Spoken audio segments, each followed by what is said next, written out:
Hi everyone, welcome to my very late July reading wrap up. I was just gonna do July and August together, but I have been reading a lot of books in August, and I was starting to realize that if I did them together, it was going to be a very long video. So I decided I'm just going to put up an extremely late July reading wrap up so that I can have them in 2 separate videos. So let's get into it. In July, I read a total of 6 books. The first one was A Guide to the Birds of East Africa, and this is by Nicholas Drayson. It's a very pretty cover. Honestly, I think this was like the first one that I finished in July, and it wasn't for me. I think I put it as a 3 stars because it was decent, it was okay, it was very slow paced. It was kind of like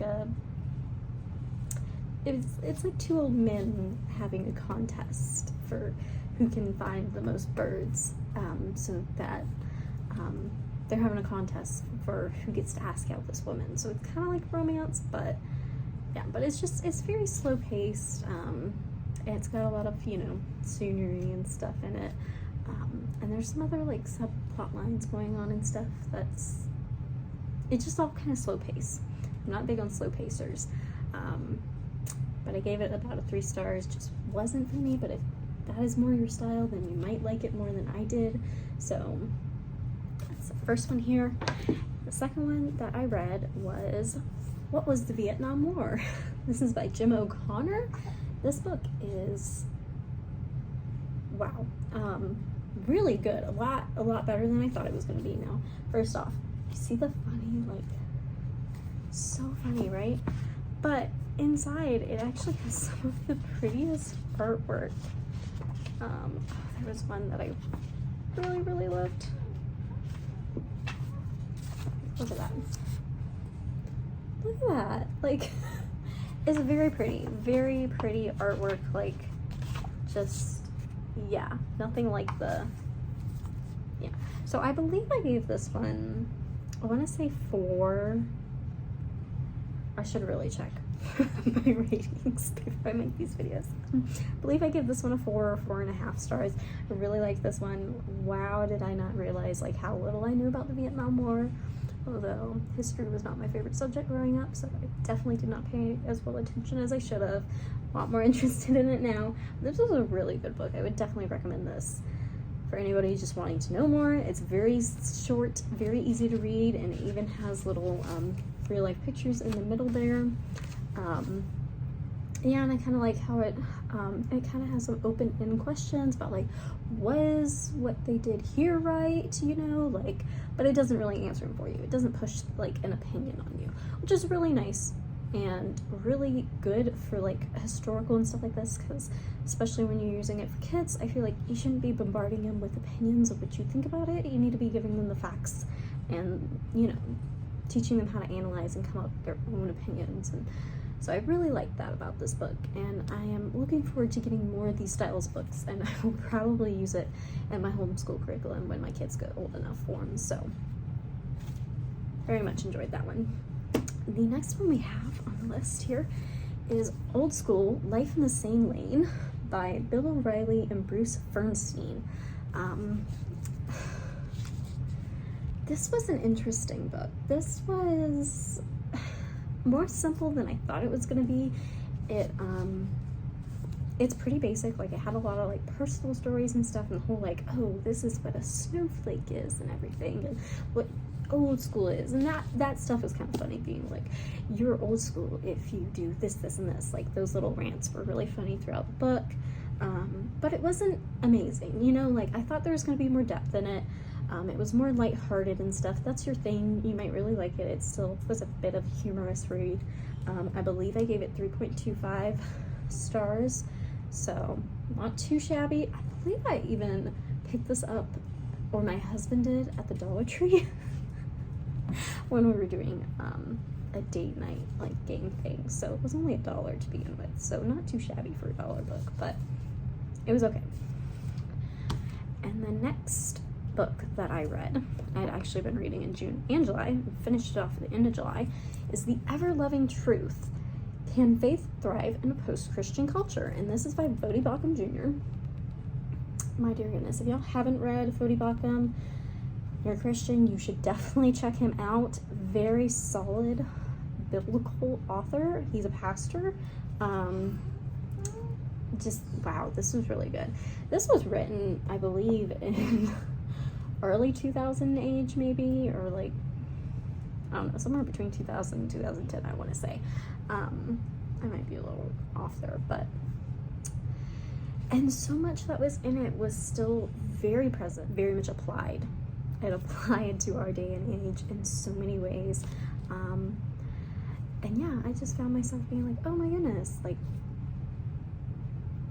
this is life right now. Like, this is what I see daily.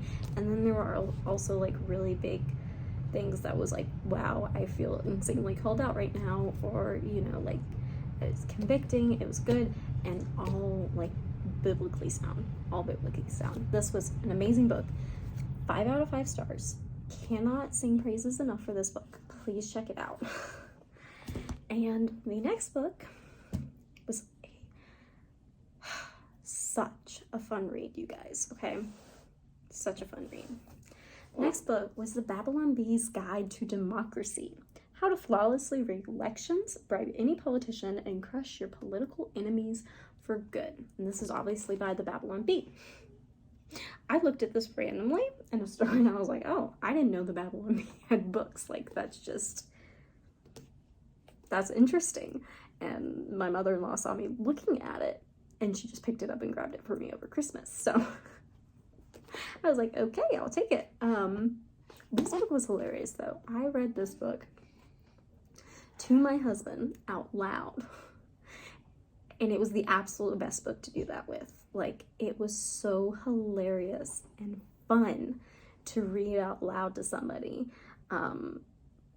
Yeah, I did like a little narration voice and like did little quiffs with it and everything because it just worked so perfectly. Like, there were some times that my husband was like, wait, does it actually say that? Like, it sounded like you just ad-libbed and put something in there, but no, it actually said it.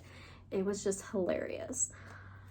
Besides being absolutely hilarious, it does like tell you what the different branches of government are and what they do, even though it doesn't in a satire way. It still actually tells you, you know, the different branches and what they do. And it also goes through like quite a bit of like stuff in the Constitution, the amendments it runs through.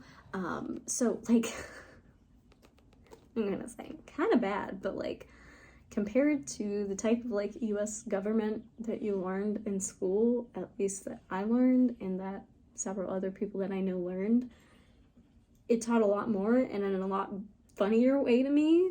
There was also some jokes in there that like we knew were true because we already like knew the history on it. But there were some that were like, that just, you know, like it sounds like this other joke or whatnot that we've heard. So we would like look into it. And there would actually be, you know, not obviously fully true, but it was based off of a truth basically, which was just hilarious. So we were like learning little history lessons while reading it because some things we were just like, no way, but yes way. So it was just an amazing read all around. I believe I gave it a 4.5 stars. By the way, whatever political party you are, they jab you and everybody. Nobody is safe in the book. So if you like that type of stuff and if you like satire and stuff, this is a good book for you. If you don't like that and don't like to have your, you know, then probably stay clear. But I like funny stuff, so.